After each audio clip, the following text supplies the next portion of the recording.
cold it is, you can get warm. Obviously you can put clothes on, and in this room, in the middle of winter, South Island of New Zealand, sometimes it's -5 in here. So jacket on, gloves on, punch the bag, get warm. Now there's a whole heap of amazing things that happen. First of all, if you're cold, you get warm. Second, if you ever come into an exercise session feeling grumpy, feeling depressed, feeling angry, no energy, any of the horrible feelings that humans get because your body's not working effectively, your brain changes your body very quickly if you put your body under pressure. They work together, isn't that awesome? Body, brain, brain, body. So if you get puffed, everything changes inside your brain. So if you fight and fly, and that's why fighting for me is so important, punching and kicking the bag, yes, I get warm and yes, I get puffed. But there's something very special, something mentally healthy about fighting and overcoming a threat. Your brain says, congratulations. First of all, let's fill you up with epinephrine, adrenaline, cortisol so that you can fight the threat. Then, because you overcame the threat, it's very easy to overcome a bag with some gloves on. You punch as hard as you can. Your brain doesn't know the difference. My brain doesn't know that I didn't just kill a wild animal or I didn't kill a big wild tribe. All my brain knows is that I put myself under pressure. Everything in my body had to work really hard, 100% effort, just 10 seconds. It's never longer than that, just 10 seconds. And now I've got dopamine, which is a reward neurotransmitter. I feel rewarded that I overcame the threat, yay. Serotonin, which is an antidepressant drug. Most people take antidepressants so that their serotonin levels can even out. Now, there's a lot of argument about whether or not an antidepressant actually does that. But exercise does do that. Satisfaction that you're still alive, serotonin, neurotransmitter. So you feel rewarded and you feel satisfied. But you also need to be better for next time. My dogs are excited because they love exercise too. When they watch me exercise, they get excited. If I say, let's run, they go and they get excited. Wouldn't it be awesome if humans were the same? But dogs' instinct understands fight and flight. If they feel like they're under threat, they run or they bark or they attack. That's how they react to a threat. Humans are very, very similar.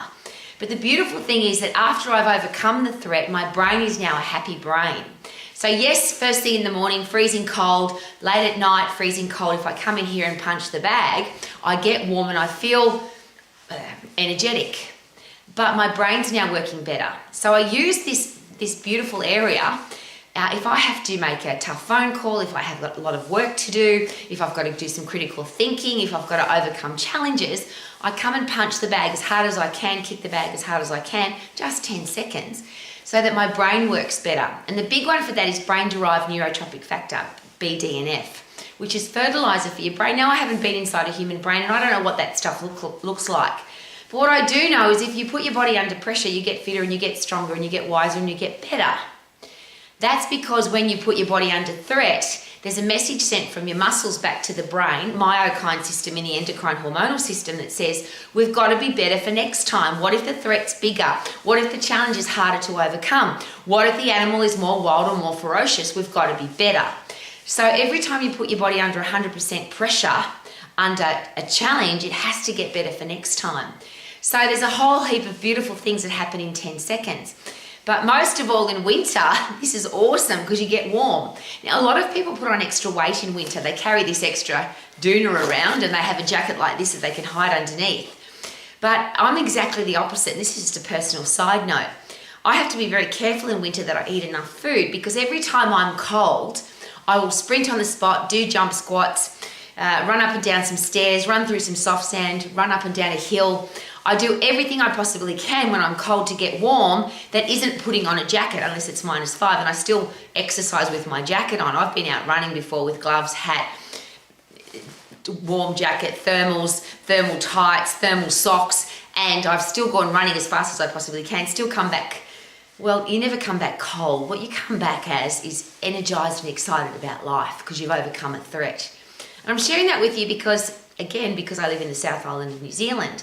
Most people in winter get sick, they get a flu, they get a cold, they don't feel good because they don't get out in the fresh air and sunshine. That could be something to consider. But most people don't do very much in winter either. It's too cold, it's too windy, it's too snowy, it's too frosty, I don't feel like it. Well, there's a beautiful thing about high intense activity. You don't feel like it and then go do it, because you never feel like working at 100% effort, especially if you feel lazy and tired. But 100% effort's only 10 seconds.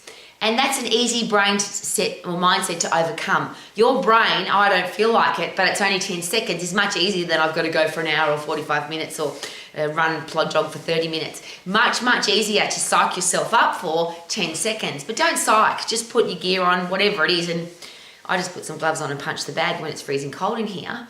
And 10 seconds changes your brain, warms you up. And I have to be careful, as I shared, because I often lose weight. I lose body fat and I get real thin in the face in winter because I'm constantly putting my body under pressure to stay warm. I'm sharing all of that with you because I'm sick and tired of hearing about people who are sick and tired. Because my question is, if you're sick and you're tired and you don't feel like doing anything and you feel depressed and you feel unhappy, what do you do to change that? And most people race off to the doctor. They get onto some kind of medication, they feel sorry for themselves, they feel depressed, and they spend a lot of time not being very happy. The reverse of that, and it's always my question, when was the last time you were out in the fresh air and sunshine?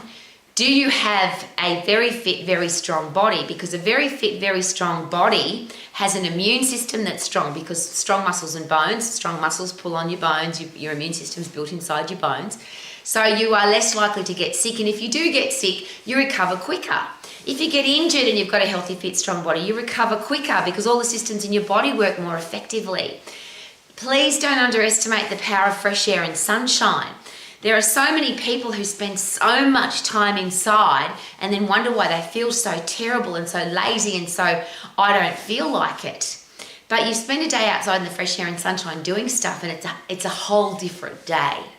So here's my very personal question. How do you want to feel on a regular basis? If you want to feel fat, sick, or be fat, sick, weak and diseased, if you want to feel tired, lethargic, can't be bothered, depressed, angry, upset, then don't do anything. Stay inside.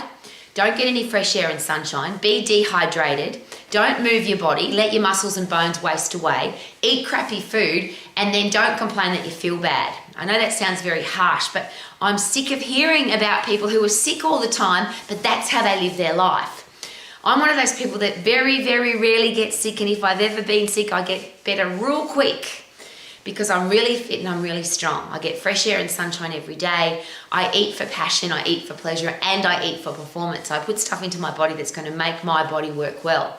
Now, you can live your life however you want to, but is it possible that we have to accept the consequences of our actions? There's a great quote, well, here's the consequences of my actions showing up. If you eat crappy food, if you don't look after your body, if your muscles are weak and frail, you will not feel good. The reverse, even if your life is terrible and you don't have any money, you've got a terrible job and your relationship's awful and everything's going really badly, if you go and punch the bag, sprint up some stairs, run through some soft sand, lift something heavy, you will feel better. Your brain now has the capability of helping you overcome those horrible challenges because you filled your brain up with brain-derived neurotropic factor, fertilizer for your brain. So like me, because this is my office, this is my training area and my office. If I've got something tough to do, I always go and punch the bag, kick the bag, sprint on the spot, do something really, or lift something really heavy, do something really hard just for 10 seconds. It's only 10 seconds. You don't have to psych yourself up for a long time. Just don't even psych, just get and do. Punch the bag as hard as you can. Your brain chemistry changes. You've got a brain that's going to work better. And like me, you better watch out because you might have to eat more food because your body burns too much fat because you've turned your body into a fat burning machine because you're so fit. Wouldn't that be awesome? Live your life to the max as a healthy, fit, strong person. Do some fighting and flighting. Woohoo!